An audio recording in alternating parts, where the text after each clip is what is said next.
Hey there, John Larson here for Green Days Group, and in this video we're actually going to dive into creating a success board that I've been sort of showing as a model board for you in the last couple of videos that we reviewed. So by now you've hopefully grasped sort of the basic construct of Trello, this idea of having boards and then having lists on the boards and then having cards on those lists, and how you can move them around, and all of the different ways that they can play together, the ability to support sort of more complex capabilities like being able to email stuff directly to a card, being able to assign things to other people and keep track of them.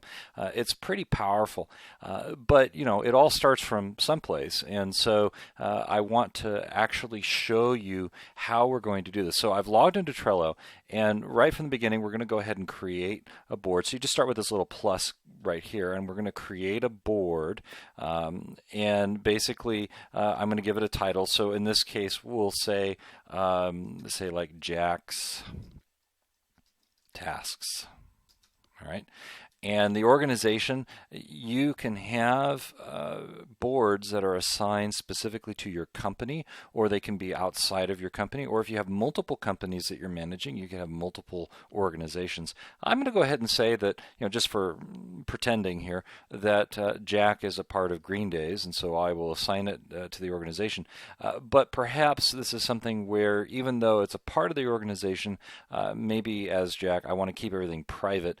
I don't really want to share it with my coworkers. This is just for me alone. But you can change how accessible this information is. So, for example, you can make it be organization-wide if you wanted to, or you could even make it public. And where a public board might be handy is where perhaps you're doing some collaboration with people outside of your organization, or maybe even with customers, and you want that to be sort of publicly accessible, whereas maybe organization is more invitation-based, and it's specific to the people who have access to your overall organization. I'm going to go ahead and leave this private for the time being, and we'll go ahead and click on Create. And you'll see that Trello is really rather quick. I mean, it is a fast platform. Again, this is one of the many things that I happen to really like about it. And so we have a little menu here on the side. There's not a lot to it. We have an empty placeholder for a list. We can see here that we're working within Green Days and that this is private. So everything that we just set up is here.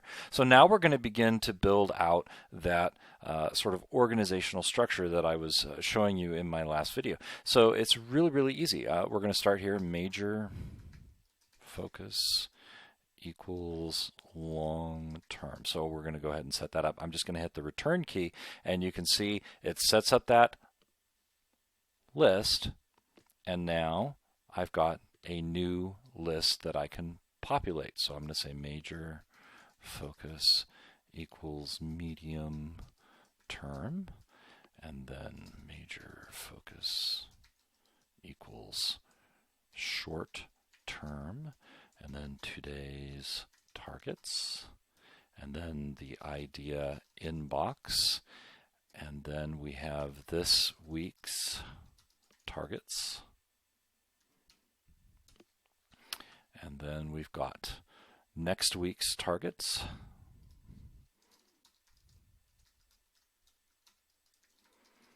I'm sorry I'm not faster, and we have future self, and then waiting on others, completed today, and then we've got basically the final one, which is completed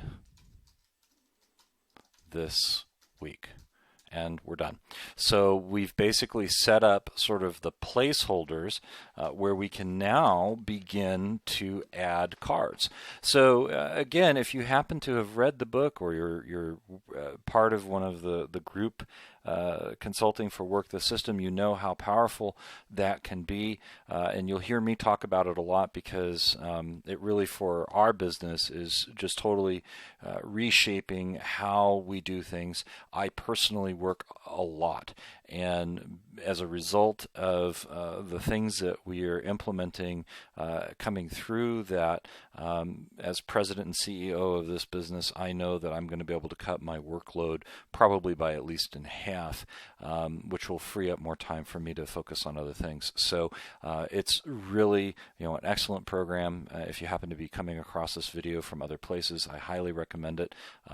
But even if not, hopefully this construct is still helpful to you in terms of understanding how you might better manage your time and what you want to accomplish. So again, for me, the major focus long term, these are going to be kind of the long term, over several years perhaps, vision of what I want for myself. And again, the real questions that I was asked as a part of Work the System was, if you had a ton of free time, what would you do? I mean, if time were not a constricting factor, what would you do with the free time that you would gain? And boy, that was really challenging because I had to think about that because I haven't had a lot of free time. And then the same thing with, what would you do if you had a lot of free cash sitting around? And, for me, free cash has been constantly being reinvested into Green Days. And so, again, we're moving to a place where, yes, but we're going to have more free cash. And assuming that that's the case, what are we going to do with it? And so the whole point is to sort of dream big, and then of course to hold yourself accountable to those things. And the reason why I like long-term, medium-term, and short-term is, well, I could say, for example, let's start over here at the short-term. I could say have $1 million. And for somebody coming to this, that may be a lot of money. That may not be a lot of money at all. But let's just, for the purposes of this, okay, I have a card that says have $1 million. Well, where does this belong? If I've defined short term as being something that is, within the next year, how realistic is it that I'm going to have $1 million saved? Maybe I should specify that. So let me edit this here, and I'll say saved. There we go. How realistic is it to say that I'm going to have $1 million saved within the next year? So depending upon your situation and your income and your circumstances, maybe this is a short-term goal, but maybe it's something more medium-term, or it could be that really this is sort of a long-term reality for you. So you have to kind of think through these things and figure out where you're going to place them. But for me personally, it all starts here because this, as I said in my previous videos, deeply influences what am I doing? And then at the end of a week, how do I hold myself accountable at the end of the week for the effort that I'm putting forward in order to accomplish, and get to whatever I have? Because, if having $1 million saved is a true long-term goal, I had better be doing the things that I need to do today in order to get there. And hopefully this construct will help you sort of begin to map that out for yourself. And again, it's just really, really easy, which is why I really like this solution. And I may not have said it before, but Trello is free. So there's really no reason to not use it. The enterprise version of it is a whopping $3.27 a month per user. It's nothing. I know applications, as I said before, that charge 100 or more per user per month. So this is really a bargain by any stretch of the imagination. But if you can't afford anything right now, then by gosh, take the free version and go from there. And in fact, what you're seeing right now, this is the free version. So we're not really using any of the fancy enterprise stuff here. We're just using the basic free version. And I'll let Trello explain to you what the differences are between the two. But anyway, getting back to this for just a second. Now that I have this card, I might want to go ahead and assign myself to it. And actually, you'll note here, and I should maybe talk about this for a second. There's a little pencil here, so you can quick edit items right on the card itself, or you can click on the card and go into it, and then you could add more details. So there's a couple of different ways that you might want to handle that. I'll go ahead and say I'm a member of this card. So if I had more people, I could certainly do that. And then for this, because it's a long-term thing, and because I don't know if it's going to take, say, 3 years or 5 years, I'm not going to assign a due date to it, because I just know that it's sort of in that range. If you wanted to assign a due date to it, go for it. Again, it's up to you and how you want to manage your things. Labels, this is important. So you'll see here that they're blank. Okay, and so what you can do is you could say, okay, well, this is going to be for work, and so we're just going to click on that and name it. So we're going to say work, and I'll hit save. And so see, now it's labeled work. And so if I click on that, then you'll see that it adds it as a label, and it says what it is. Now, why did I choose green for work? Well, we're green days, and I've always had the color green associated on my calendar for green days. So that for me is work. Whereas this, I'm going to put this in as, say, money, or you might say wealth, or whatever that is. And again, for me, this is gold, right? And so that's why I chose that. So you could build out your labels to be whatever you want them to be. And again, these labels are specific to the board. So when you create a board, whatever you assign as the labels, that will be for this board, but it won't impact any other board. So you can have different sets of labels for different boards that you're working on. And again, I think that's an important thing to understand.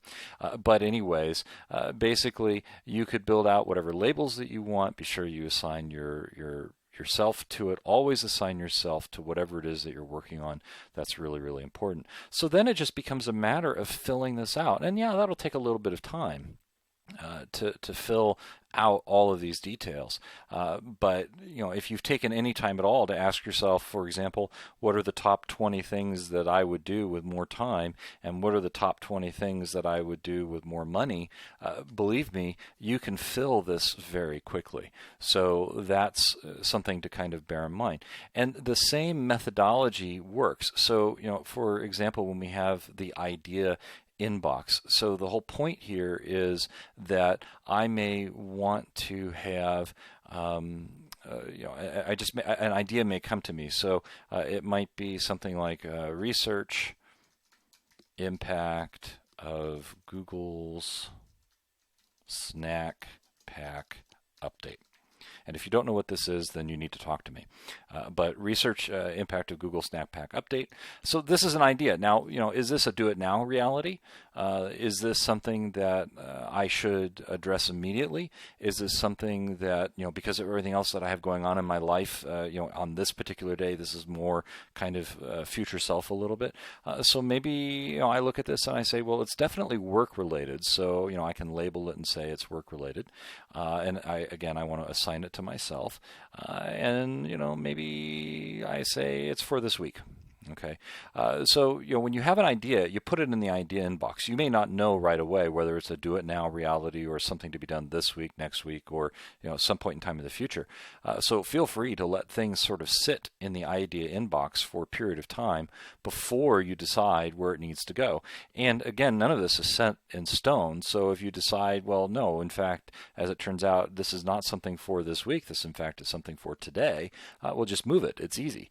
So that again is sort of the beauty of this system, is it's just really, really flexible. It's just like I described in the earlier video. It's almost like having a Post-it, and you're just literally dragging and dropping. So when you can kind of wrap your brain around that, it becomes just really, really, really easy. And there's no limit to these lists, so you could have them be super, super long. That's fine. And if you have a busy life and you're just trying to keep organized on where you're headed and what you're doing, then this will help you do that. Now, one thing that I did mention is that in every single day, there are specific things that I personally might want to get done on the day. I want to be accountable to those things, but they don't warrant their own card. So what I did is I created placeholder cards. So maybe these are daily tasks, right? Daily tasks. And we'll just do that.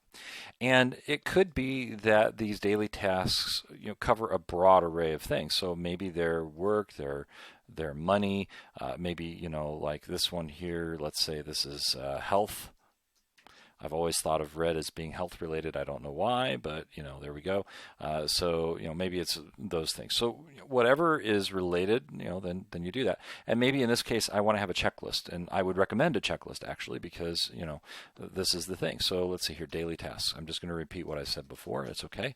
And now you can begin to add items. So what are the things that you need to get done in a day that are kind of important to you, that if you don't get them done, well,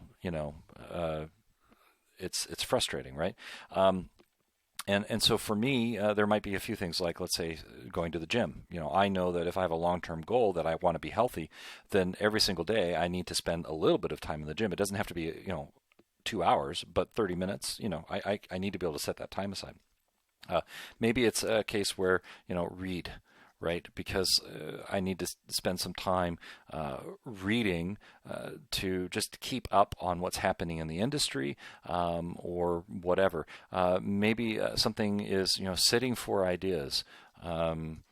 This is something that Napoleon Hill brings up, or you could call it meditation or whatever. But just quiet time, taking some time to kind of be by yourself and just let everything that you're working on kind of flow over you, and be inspired by that. So, maybe that's something that's important to you. So you could just build a whole set of these things, and then that becomes sort of a daily task card that just lives in your idea inbox. And so then what you can do is you can click on the pencil and just say copy. And you can say, where do I want it to copy to? And I'm going to say to today's targets. And so now it's in my daily tasks for today. And so if I click on that, as I do the different things that I want to do, oh yeah, I've been to the gym and I've read my book, and I've taken some time to sit for ideas, and so I'm done. Right? And now that I'm done, I can go ahead and, if I had a date assigned to this, I would clear the date, right? And then I would say, okay, I'm going to move this, and I'm going to move it over to completed for today. And so I'll click on move. And now if we scroll over here, you'll see that it now is living on the completed today list. Okay, so you might have a whole bunch of things by the end of the day that are sitting here. I hope you do. And the more productive you are, the more things that you're going to have listed here. But sometimes you have really big projects, and being able to have a big long list isn't possible because you've just really been focused on one thing. But that one thing is a really big thing to help you move closer to your objectives. So in any case, when we're done with reviewing today, we can go ahead and click on this little guy right here, and we can say move all cards in this list. And so I'm going to say, hey, it's completed this week. And so now it's moved it one over. So again, if you had like 5 or 6 things listed here, then being able to move them all in one sort of process over to completed this week is perfect. And so I've gone ahead and done that. And then when I'm done reviewing for the week, I can go ahead and, as I've said in another video, I can say archive all cards in this list. And what it'll do is it will take them out of my sort of list here, and it'll just sort of put them away, which is really important. So basically, in a nutshell, that's how you construct it. And then it just becomes a matter for you of filling in the details. And then every single day you just log in and you keep track of stuff. And if you're working on more advanced projects or other teams, then you might have cards from other things linking in here, like I showed you before. It's entirely up to you how you use this. But the point is that this very, very simple construct will keep a few things, sort of to the surface. What you want, and how you're moving your life, the direction you're moving your life to, I should say. So your destination, that's where you start. And then what are you doing today, this week, next week to make that happen? What ideas or thoughts or things are sort of percolating in the background for your future self? What, if anything, do you have that's waiting on somebody else, where you need them to take some action before you can wrap it up? And then what have you done? All right. And when you really begin to embody this, boy, you'll be amazed at how you can crank through stuff. And again, since it's free, it's really kind of hard to debate the value. So hopefully this has been beneficial. In the next video, we're going to wrap this series up, and we're just going to talk about some additional sort of third-party applications that play nicely with Trello and that allow for even deeper or better sort of time management, project management, etc. Thanks again for your time. I really, really appreciate it. I hope this has been helpful to you, and I hope that you do have indeed a fantastic remainder of your